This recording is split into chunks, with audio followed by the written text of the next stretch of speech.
Citoyennes, citoyens, chers amis, chers camarades, bonjour à toutes et tous. Pour cette première revue de presse du PRCF de l'année 2022, la 26e depuis le lancement de ces revues de presse, eh bien, nous vous présentons, au nom du pôle de Renaissance communiste en France, des Jeunes pour la Renaissance communiste en France, nos meilleurs vœux de santé, de fraternité et de combativité à tous les citoyens, à tous les travailleurs de ce pays. Et ces trois mots de santé, de fraternité, de combativité vont animer cette revue de presse, parce que ces trois mots doivent converger dans le fond vers l'objectif central pour cette année 2022 et pour les suivantes de fait, puisque malheureusement cela risque de prendre du temps, c'est-à-dire le combat pour la reconquête de la souveraineté. Nos meilleurs vœux de santé d'abord. Alors évidemment, commence une troisième année sous fond d'épidémies liées au coronavirus, avec le variant Omicron, dont on peut voir à quel point il débouche sur une désorganisation absolue, au niveau d'abord des structures hospitalières, mais nous allons en reparler d'ailleurs tout à l'heure, au niveau de l'ensemble des services publics, l'éducation nationale dans laquelle je travaille, mais aussi de fait dans les administrations, dans les secteurs des transports, etc., etc. Nous allons avoir l'occasion d'en reparler. Et puis, sur le fait qu'en réalité, nous avons affaire à une Macronie qui, une fois de plus, n'a strictement rien préparé ni planifié pour faire face. Alors, bien entendu, d'ailleurs, la preuve, c'est que l'on se souvienne des propos qui ont été rapportés, entre autres, qui ont été prononcés par Aurore Berger, qui expliquait qu'il ne servait à rien d'ouvrir de toute façon des lits de réanimation, puisque si on les ouvrait, ça voulait dire qu'il y allait avoir, parce que c'était ça la logique, plus de personnes dans une situation grave face au coronavirus. Bon, passons sur ces propos-là, mais nous ne pouvons présenter que nos meilleurs vœux de santé. C'est-à-dire comment ? D'abord, plus que jamais, en appelant nos compatriotes, les camarades, les travailleurs, les citoyens, à appliquer scrupuleusement, strictement, les gestes barrières individuels et collectifs quand c'est nécessaire, mais de manière réfléchie également. Parce que ce n'est pas en marchant seul dans la rue, sans masque, que l'on sera sanctionné. Et de fait, cette mesure stupide est faite pour, comme le dit très bien d'ailleurs le président de la République, enfin le pseudo-président de la République, et il le dit très bien, et il le fait très bien, pas seulement pour ça, mais pour tous les autres domaines, c'est une mesure qui est faite pour emmerder les travailleurs et les citoyens, en réalité. Mais il y en a des tas d'autres, nous allons revenir là-dessus. Non, ce qu'il faut, c'est appliquer de manière stricte, individuellement et collectivement, pour éviter une contagion. Nous savons très bien que le variant Omicron est beaucoup moins dangereux que les variants précédents, mais d'une part, rien n'interdit que les variants précédents soient toujours en place, et puis d'autre part, nous savons très bien que nous avons aussi à faire attention par rapport au fonctionnement des services publics, de l'ensemble de la vie collective. C'est ça qui est important. Cela étant, nous insistons sur le fait que jamais nous ne céderons à la logique d'une contrainte qui est là pour, encore une fois, non pas soigner, mais emmerder. Et c'est la raison pour laquelle, depuis le début, le pôle de Renaissance communiste en France combat radicalement le pseudo-pass sanitaire, désormais transformé en pseudo-pass vaccinal, dont on voit bien qu'il tend vers une vaccination obligatoire qui constitue en réalité quoi ? Un échec patent, de la part d'une Macronie incapable d'obtenir l'adhésion de confiance des citoyens et des travailleurs dans ce pays, et à raison. Comment peut-on faire confiance à des gens qui expliquaient au tout début de la crise qu'il fallait que la vie continue normalement, avant d'expliquer que les masques ne servent à rien, pour ensuite vous demander de les porter 24 heures sur 24, même dans votre lit ? Il est difficile de s'y retrouver. Et par conséquent, nous ne pouvons que souhaiter, encore une fois, une autre politique sanitaire telle que nous la défendons, à savoir de véritables moyens pour les structures hospitalières, une rupture avec toutes les logiques eurolibérales, eurocapitalistes qui se succèdent depuis les années 1980, et puis la reconstruction d'un vrai système de santé publique pour tous, et pas que la santé liée bien sûr au coronavirus. Parce qu'il ne faut pas oublier que la santé mentale, la santé psychologique a été profondément attaquée, a été profondément affaiblie ces dernières années, en particulier dans le cadre des plus ou moins mesures sanitaires, soi-disant sanitaires, qui ont été prises et qui, encore une fois, pour un certain nombre d'entre elles, n'ont visé essentiellement qu'à emmerder les citoyens et les travailleurs. Eh bien, reconstruire ce pôle de la santé mentale et psychologique est absolument central. Tout comme d'ailleurs réinvestir foncièrement dans les structures hospitalières, dans la recherche médicale, dans l'embauche de personnel et puis bien entendu dans l'augmentation des salaires. Autant de choses impossibles, disons-le clairement, comme nous ne cessons de le répéter, dans le cadre de l'Union européenne mortifère qui, faut-il le rappeler, entre 2011 et 2018, à 63 reprises, n'a cessé d'appeler les États membres à réduire leurs dépenses de santé. Et inutile de préciser qu'après l'élection du printemps 2022, l'Union européenne, qui est déjà en train de faire pression, eh bien, continuera d'appeler à réduire les dépenses, et pas seulement de santé, d'éducation, dans les transports, dans les énergies, bref, tout ce qui est présenté comme d'ailleurs des dépenses publiques et non des investissements publics. C'est normal, puisque la logique de la concurrence libre et non faussée qui est prônée par l'Union européenne, eh bien, c'est de rendre cette concurrence libre et non faussée pour les profits capitalistes, pas pour les travailleurs, pas pour les citoyens. Cela va naturellement de soi, les travailleurs et les citoyens étant seulement des variables d'ajustement exploitables et exploitées telles quelles par les forces du capital. Donc nos meilleurs vœux de santé, sincèrement, par rapport à cette année 2022, d'autant plus que cette année 2022 risque de montrer qu'on va se retrouver dans une situation de moins en moins fraternelle.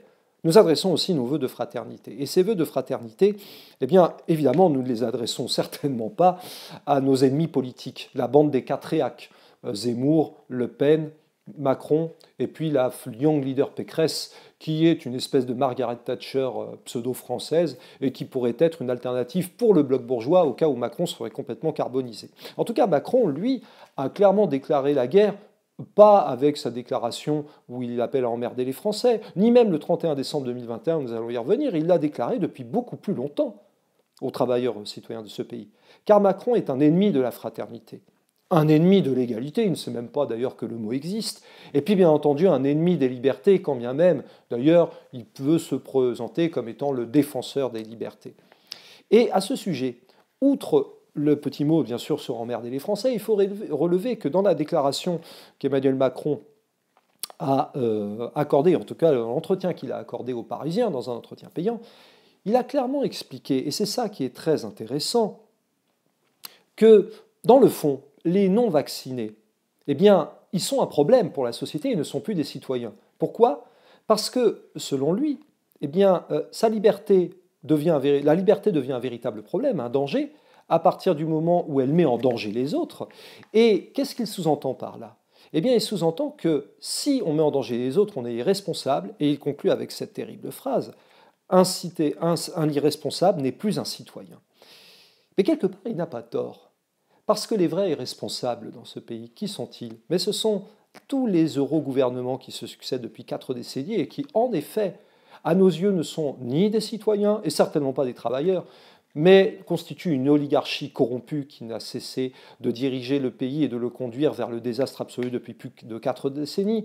Et ces irresponsables qui, à nos yeux, ne sont plus des citoyens, mais des ennemis tout court des citoyens et des travailleurs, qui sont-ils ? Bien sûr la Macronie et tous leurs satellites, des faux républicains jusqu'aux faux socialistes et écologistes, mais également les irresponsables de l'extrême droite, du faux Rassemblement national, le faux parti Reconquête d'Éric Zemmour, qui, en réalité, eux-mêmes, restent totalement soumis aux institutions de l'Union européenne du capital, de l'OTAN, aux desiderata du FMI, du MEDEF CAC 40, etc., etc. Ce sont eux les irresponsables qui plongent le pays dans une situation délétère et de plus en plus mortifère pour la survie même de la République indivisible et de la France.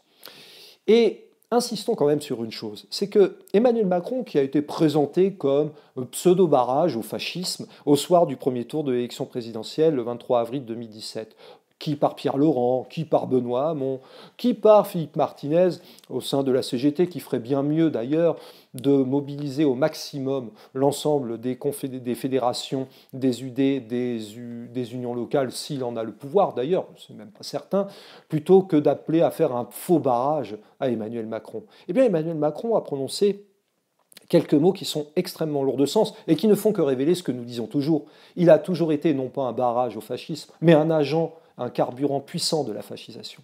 Car le 31 décembre 2021, au cours de ces pseudo-vœux présentés aux Français, il n'a pas pu s'empêcher de dire, ce qui n'est pas une erreur, mais ce qui est le fond de sa pensée, que les devoirs valent avant les droits. c'est-à-dire une négation absolue de la Déclaration des droits de l'homme et du citoyen du 26 août 1789, et encore plus celle que nous défendons prioritairement, celle du 24 juin 1793, celle qui a été mise en place par les montagnards, par les jacobins, par Robespierre et les sans-culottes. Car faut-il rappeler qu'un DDHC du 26 août 1789, le tout premier article évoque quand même que les hommes naissent et demeurent, ce n'est pas seulement naissent, mais demeurent, libres et égaux en droit. On insiste sur les droits, et jusqu'à preuve du contraire, c'est une déclaration non pas des devoirs, mais des droits de l'homme et du citoyen. En fait, que fait Emmanuel Macron? Il ne fait que révéler mais son visage tout simplement contre-révolutionnaire, avec une volonté de revenir à l'avant 1789 en soi d'ailleurs. Que peut-on attendre de plus d'un homme qui regrette la mort du roi Louis XVI et qui explique que c'est la grande figure absente de la vie démocratique française? Que peut-on attendre de plus d'un homme qui s'amuse à réhabiliter chaque année le maréchal Pétain et Charles Maurras, les idoles d'ailleurs d'Éric Zemmour? N'oublions pas que lui aussi est un grand amateur du pétainisme et du maurassisme. Eh bien, nous ne pouvons rien attendre d'eux. Et c'est pour ça que ce sont des ennemis de la fraternité, tous ces gens. Ce sont des ennemis de la fraternité, d'autant plus qu'ils n'arrêtent pas de diviser les travailleurs et les citoyens sur des critères raciaux, racialistes. À ce sujet, tous les éléments identitaristes, quels qu'ils soient, bien sûr de l'extrême droite, cela va naturellement de soi, bien sûr sur fond d'identitarisme pseudo-religieux comme l'islamisme, mais pas seulement, sont des ennemis. Mais il ne faut pas oublier que cette idée également qu'il faudrait être fier d'être arabe, fier d'être noir, fier d'être musulman, fier d'être juif, fier d'être gay, fier d'être je ne sais quoi, eh bien, tous ces éléments-là ne cessent de diviser la République une et indivisible, qui cherche non pas à reconnaître les différences, mais à affirmer l'égalité. Et ce n'est pas parce que nous avons chacun individuellement nos spécificités, nos caractéristiques propres, pour des termes de religion, d'ethnie, ou que sait-on encore, de genre naturellement, que nous sommes différents. Or, malheureusement, ce terme de différent, il faut le rappeler, a été véhiculé historiquement, notamment par l'extrême droite, et notamment le GRES, le groupement de recherche et d'études sur la civilisation européenne, depuis les années 1970. Et ça débouche sur quoi? Ça débouche sur cette idée qu'il y aurait une différenciation, un droit à la différenciation des territoires, comme le prône la Macronie. Ça débouche, bien entendu, sur tous les discours haineux et xénophobes du côté de l'extrême droite. Puis ça débouche sur des étiquettes. Les étiquettes, comme on l'a dit, je suis noir, je suis juif, je suis une femme, un homme, je suis ceci, je suis cela. Bref, l'essentialisation qui est l'ennemi, par définition, du genre humain et de l'égalité, et ce que nous combattons. Parce que ça conduit à tout sauf à la fraternité. Ça conduit, au contraire, à la constitution de communautés qui ne savent plus s'entendre entre elles, qui ne savent plus vivre ensemble. Et donc, par conséquent, cela constitue un piège mortel pour le genre humain, le seul que l'international communiste défend véritablement. L'international sera le genre humain, comme le dit si bien d'ailleurs la chanson. Donc voilà pourquoi nous nous battons plus que jamais pour une fraternité qui est terriblement mise à mal, et d'autant plus que désormais Macron a clairement acté le fait qu'il existait deux catégories de citoyens. À vrai dire, ce n'est pas nouveau. Mais cette fois-ci, il l'acte de manière officielle, juridique, en réalité, progressivement juridique. On y va tout droit. Les vaccinés et les non-vaccinés. Et puis un jour, il y aura d'autres critères.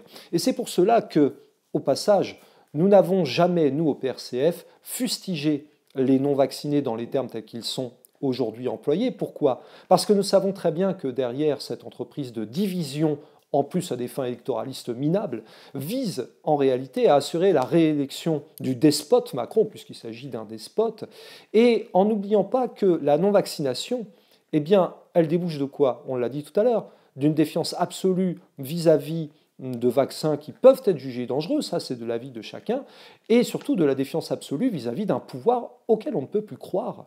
Car, après tout, la vaccination à laquelle nous appelons, nous, au PRCF, de la manière la plus large possible, avec le consentement et avec le libre choix du vaccin, nécessite d'avoir accès à tous les vaccins. Or, que doit-on rappeler à ce sujet? Que les vaccins russes, chinois ou cubains ont été interdits d'utilisation en France, et que d'autres méthodes également qui peuvent, peut-être de manière insuffisante, mais qui peuvent malgré tout servir, ont été interdites d'un point de vue de traitement médicamenteux. Donc voilà la situation dans laquelle nous nous retrouvons, et nous mettons véritablement en garde contre toutes les attaques qui sont menées et qui débouchent sur quoi? Eh bien sur une explosion de colère qui est parfois mal dirigée. Il faut signaler par exemple qu'un local de la CGT, du côté de la Gironde, a été victime de tags racistes, et que nous condamnons fermement, bien entendu, puisque C'est la preuve de la montée en puissance, malheureusement, de la fascisation. Une fascisation que nous ne cessons de combattre, de dénoncer depuis des années au PRCF, un peu trop seul d'ailleurs pendant des années, et maintenant, un certain nombre de formations politiques s'en rendent compte. Il est un petit peu tard, il n'est pas non plus totalement trop tard. Et c'est pour ça que le PRCF, dans son combat pour la fraternité, eh bien, pousse à la lutte, au combat contre la fascisation, en appelant la constitution d'un comité de salut public antifasciste. Et puis n'oublions pas que la fraternité, elle est aussi au niveau international.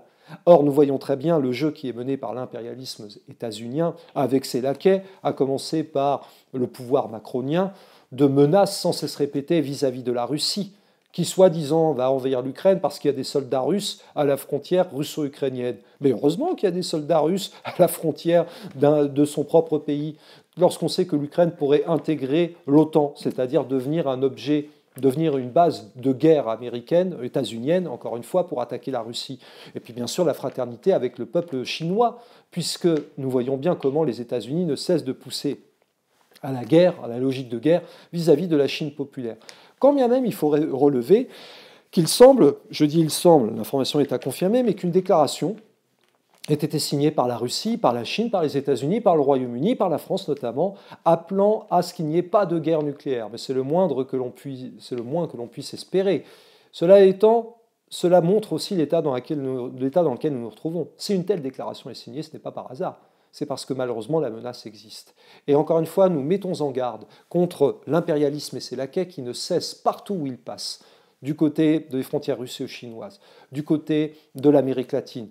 Et à ce sujet, nous ne pouvons que nous renouveler nos félicitations pour la victoire de Gabriel Boric au Chili, même si nous le mettons en garde à ne pas tomber justement dans les excès des soi-disant défenses de la liberté qui seraient bafouées à Cuba, au Venezuela, au Nicaragua ou que sait-on encore. Mais nous voyons que seulement c'est l'impérialisme qui est le principal problème, la principale menace pour la paix mondiale. Et c'est pour ça que nous, en France d'ailleurs, le PRCF, nous combattons notre principal ennemi qui est dans notre propre pays, qui n'est pas notre propre pays, mais qui est dans notre propre pays et qui s'appelle impérialisme, capitalisme, soi-disant français. Et puis, justement, nous combattons, ce sont les derniers vœux que nous adressons, nos vœux de combativité. De combativité pour tous les travailleurs et pour les citoyens, déjà pour la défense de leurs droits qui sont plus que jamais menacés. Les droits démocratiques, les droits sociaux. Les combats n'ont pas cessé pendant la période dite des fêtes, pendant cette période dite de vacances, notamment dans la grande distribution. Nous tenons d'ailleurs à saluer tout le travail qui est entrepris, par exemple, par l'Union locale de Tourcoing, et pas seulement l'Union locale de Tourcoing, dans les combats dans la grande distribution pour que les travailleurs puissent obtenir déjà un peu plus de primes, puissent obtenir des salaires davantage décents vis-à-vis de directions absolument rapaces et qui ont parfaitement profité du coronavirus, comme cherche à en profiter Emmanuel Macron, pour asseoir davantage leur pouvoir hégémonique, leur pouvoir d'exploitation qui est tout sauf de la fraternité.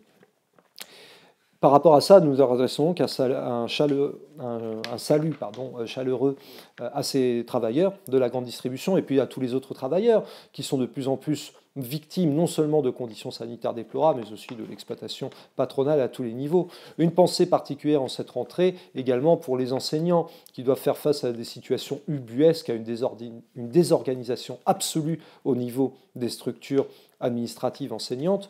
Il faut également noter que les transports vont être fortement touchés par cette logique. Et n'oublions pas que la combativité nécessite de se battre pour la sauvegarde des services publics. À ce sujet, nous appelons, nous, PRCF, à nous mobiliser pour participer le jeudi 13 janvier à 10h à un rassemblement auprès des cheminots à la gare de Versailles-Chantier pour protester contre la fermeture de guichets sur les lignes N et U du TER.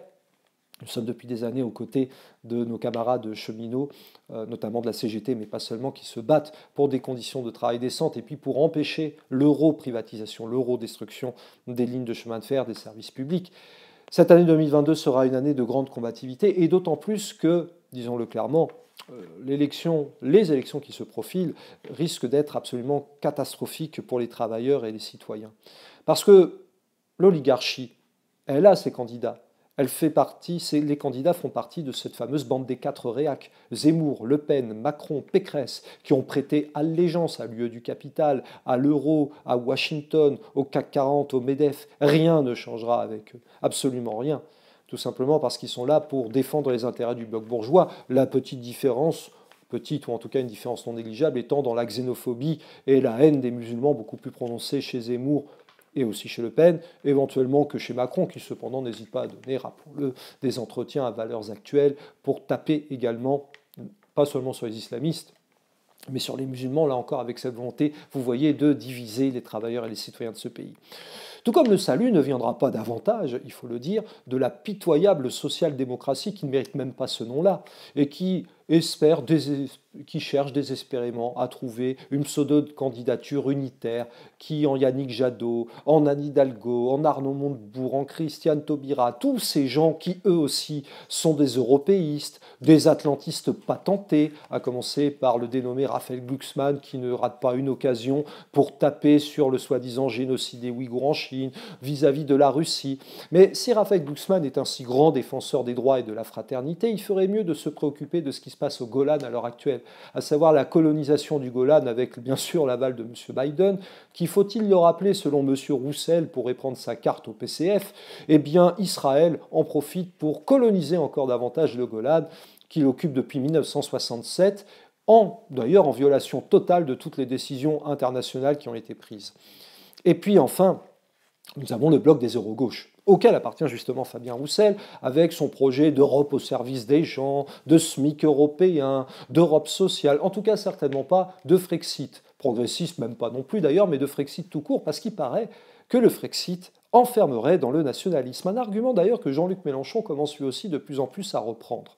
Un argument d'autant plus dangereux qu'en 2017, sa dialectique, lui, on la change ou on la quitte, avait le mérite de mobiliser des classes populaires. Or, les classes populaires sont de plus en plus démobilisées, découragées, dégoûtées, et elles n'ont pas besoin des pseudo-magouilles au sein de la primaire populaire pour être dégoûtées, elles le sont. Elles le sont de constater que l'Union populaire, prônée par Jean-Luc Mélenchon, a abandonné le projet de réindustrialisation, estime que la Corse, on peut utiliser pour la Corse l'article 74 de la Constitution, comme pour la Polynésie française, comme si la Corse n'était déjà même plus des départements donc métropolitains. Mais est certainement aussi dégoûté de constater que la vie de tous ces travailleurs, de tous ces citoyens, est régie par les dictates européistes. Et que dit à ce propos Jean-Luc Mélenchon récemment, dans une déclaration, qu'en fait, si la France sort de l'Union européenne, comme ça a été le cas avec le Royaume-Uni et le Brexit, eh bien ce serait donner les clés du camion à l'Allemagne. Ah bon? Parce que l'Allemagne n'a pas déjà les clés du camion de l'Union européenne? Mais il y a encore plus intéressant, dans le fond, si la France quitte l'Union européenne, est-ce que ça signifie qu'il n'y aurait même plus de camions du tout finalement? Il n'y aurait plus d'Union européenne, il n'y aurait plus besoin de clés puisqu'il n'y aurait plus de camions. Un raisonnement assez alambiqué de la part de l'Union populaire qui montre malheureusement à quel point il y a eu une démission sur des tas de sujets, et en particulier sur la reconquête de la souveraineté nationale et populaire, que la France insoumise défunte avait su défendre en 2017. Ne parlons même pas d'Anas Kazib et des trotskistes qui continuent d'expliquer que ce qu'il faut, ce sont les États-Unis socialistes d'Europe. On peut encore les attendre 300 ans à ce rythme-là. Tant que l'on reste dans l'Union européenne, cela ne sert strictement à rien. Et c'est pour ça que nos vœux de santé, de fraternité, de combativité s'adressent avant tout aux citoyens et aux travailleurs, et en leur disant de ne pas attendre grand-chose dans le fond de ces élections, à moins que l'alternative rouge et tricolore que nous portons puisse être représentée. En tout cas, nous menons le combat pour qu'une véritable candidature qui propose un projet de reconquête pleine et entière de la souveraineté nationale et populaire, l'alternative rouge tricolore qui implique le Frexit progressiste, la sortie de l'euro, de l'UE, de l'OTAN et du capitalisme mortifère, puisse être présent pour ces élections. C'est difficile, ne nous en cachons pas, et c'est difficile pas seulement pour nous, notamment d'obtenir les parrainages des maires, d'autant plus que désormais les maires, comme vous le savez, doivent rendre leur nom public lorsqu'ils ont parrainé un candidat. Et puis au-delà des élections, dans le fond, le temps approche de la grande explication. Comme nous le disions d'ailleurs déjà si bien depuis très longtemps. La grande explication avec l'oligarchie eurocapitaliste, Macron en tête, et puis les travailleurs et les citoyens qui ne peuvent plus avoir confiance dans tous les défenseurs de l'ordre établi, si tant est qu'ils pouvaient avoir d'ailleurs confiance avant. Parce qu'en réalité, le pays va devenir de plus en plus ingouvernable. De plus en plus ingouvernable, c'est ce qui attend ce pays. Tant tous les éléments qui le constituent sont mis en pièces, y compris la langue française. Et à ce sujet, j'appelle à la mobilisation pour le 15 janvier prochain à Paris, à l'occasion du 400e anniversaire de la naissance de Molière, pour la défense de la langue française, qui n'est pas en voie de créolisation, comme le dit récemment Mélenchon en se réjouissant de voir des pancartes en anglais partout dans les rues, mais qui est tout simplement en voie de disparition du fait de l'extension du tout anglais et du globish, qui, rappelons-le, selon M. Sellière, ancien responsable du MEDEF, est la langue des affaires. Eh bien, plus que jamais, ce qu'il faut, c'est la reconquête de la souveraineté nationale et populaire pleine et entière, ce à quoi le pôle de renaissance communiste en France contribue, à la hauteur de ses moyens, avec sa modestie, mais aussi avec son influence croissante, notamment vis-à-vis des jeunes, qui nous rejoignent de plus en plus, vis-à-vis des travailleurs, et avec comme, en réalité, débouché lequel ? Eh bien, encore une fois, cette grande explication à venir, parce que le pays risque de devenir ingouvernable à partir du printemps prochain. Voilà pour cette revue de presse de rentrée qui se veut offensive, combative, mais fraternelle également, et en n'oubliant pas que, plus que jamais, nous sommes dans le camp du travail, face au camp du capital, et que cette grande explication ne saurait tarder à venir. Encore une fois, rejoignez le PRCF, rejoignez l'alternative rouge tricolore, qui finalement constitue la seule véritable alternative face à l'ordre capitaliste, européiste, atlantiste, mortifère, qui est en train de détruire la République unie indivisible, la France et la démocratie, et tout simplement le principe même de citoyenneté.